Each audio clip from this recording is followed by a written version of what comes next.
So big boss ಬರೋಕ್ಕೂ ಮುಂಚೆ ನಿಮ್ಮ ಒಂದಿಷ್ಟು ವಿಡಿಯೋಸ್ಗಳು ತುಂಬ ವೈರಲ್ ಆಗಿತ್ತು.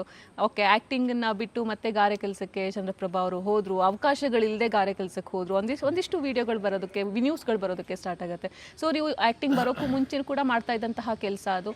ಅದಾದಮೇಲೆ ಆ್ಯಕ್ಟಿಂಗ್ ಬಂದ್ರಿ, ಅಲ್ಲಿ ನೀವು ಬ್ಯುಸಿ ಆದ್ರಿ. ಸೊ ಇದೆಲ್ಲ ಹೇಳ್ತಾ ಹೋದರೆ ಗಾರೆ ಕೆಲಸದಿಂದ ಆ್ಯಕ್ಟಿಂಗು, ಆ್ಯಕ್ಟಿಂಗಿಂದ ಬಿಗ್ ಬಾಸು, ಸೊ ಬಿಗ್ ಬಾಸಿಂದ ನೆಕ್ಸ್ಟ್ ಏನು ಅಂತ?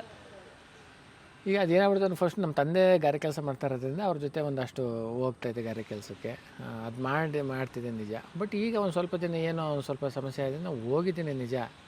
ಬಟ್ ಅದು ಯಾವಾಗ ಏನೋ ಒಂದು ಫೋಟೋದಿಂದ ವೈರಲ್ ಆಗಿ ಇದಾಯಿತು, ಆಮೇಲೆ ನಾನು ಸುಮ್ಮನೆ ಸ್ಟಾಪ್ ಮಾಡಿಬಿಟ್ಟೆ. ಯಾವುದೋ ಒಂದು ಕಾರ್ಯಕ್ರಮಕ್ಕೆ ಹೋಗಿರ್ತೀವಿ, ನಾನು ತುಕಾಲಿ ಗೊಬ್ಬರ ಇವರೆಲ್ಲ, ಅಲ್ಲಿ ಮೀಡಿಯಾದವ್ರಿಗೆ ನಮ್ಮನ್ನ ಇಂಟರ್ವ್ಯೂ ಮಾಡೋಕ್ಕೆ ಬಂದಿರ್ತಾರೆ. ಅವಾಗ ಏನು ಮಾಡಿದ್ರು, ಇವ್ರು ತಮಾಷೆಗೆ ಹೇಳಿದ್ರು, ನೀನು ಗಾರೆ ಕೆಲ್ಸಕ್ಕೆ ಹೋಗಿದ್ದ, ಇಷ್ಟೊಂದು ಸಿನಿಮಾ ಮಾಡ್ತೀಯಾ, ಇಷ್ಟೊಂದು ಕಾರ್ಯಕ್ರಮ ಮಾಡ್ತೀಯಾ, ಇದೆಲ್ಲ ಮಾಡ್ತೀಯ, ಗಾರೆ ಕೆಲ್ಸಕ್ಕೆ ಹೋಗಿದ್ದೆ, ಹಿಂಗೆ ರೇಗಿಸ್ತಾವ್ರಲ್ಲ ಅಂತ. ಹೌದು, ನಾನು ಗಾರೆ ಕೆಲ್ಸಕ್ಕೆ ಹೋಗಿರೋ, ಏನರಲ್ಲ ಈಗ ಸುಮ್ಮನೆ ಫೋಟೋ ಹಾಕಿದೆ ಅಂತ ಇರ್ತೀನಿ. ಅದು ಹಂಗಿದಿತ್ತು, ಹಿಂಗೆ ಪೋಟ್ರಿ ಆಗೋಯ್ತದೆ. ಓಕೆ, ಸೊ ನಿಮ್ಮದು ಅದು ಆ್ಯಕ್ಚುಲಿ ಹಂಗಿರಲಿಲ್ಲ ಅಂತ ಹೇಳ್ತಾ ಇರೋದಾ ನೀವು?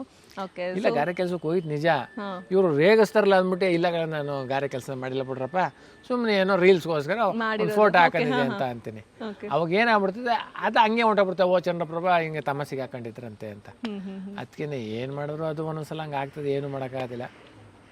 ಈಗ ಗಾರೆ ಕೆಲಸ ಮಾಡೋದ್ರೆ ತಪ್ಪೇನಿಲ್ಲ, ಯಾವ ಕೆಲಸ ಮಾಡಿದ್ರೆ ತಪ್ಪು. ನಮ್ಮ ಮುಂಚೆ ಮಾಡ್ತಾ ಇದ್ದೆ, ಪುನಃ ಇನ್ನೊಂದು ದಿನ ಯಾವತ್ತೋ ಮಾಡುವಂಥ ಅನಿವಾರ್ಯ ಯಾವುದು, ಮಾಡಿದ್ರೆ ತಪ್ಪೇನಿದೆ? ಹೌದಲ್ವೇ? ನಮ್ಗೆ ಅನ್ನ ಕೊಟ್ಟಿದೆ, ಎಷ್ಟೋ ಮಾಡಿದ್ದೀವಿ ಕೆಲಸವನ್ನು, ನಮ್ಮ ತಂದೆ ಜೊತೆ ಮಾಡಿದ್ದೀವಿ, ತಪ್ಪೇನಿದೆ? ಇಂಟ್ರೆಸ್ಟಿಂಗ್ ಮತ್ತು ಇನ್ಫಾರ್ಮೇಟಿವ್ ವಿಡಿಯೋಗಳನ್ನ ಮಿಸ್ ಮಾಡ್ಕೋಬೇಡಿ, ಈಗಲೇ ಸಬ್ಸ್ಕ್ರೈಬ್ ಮಾಡಿ.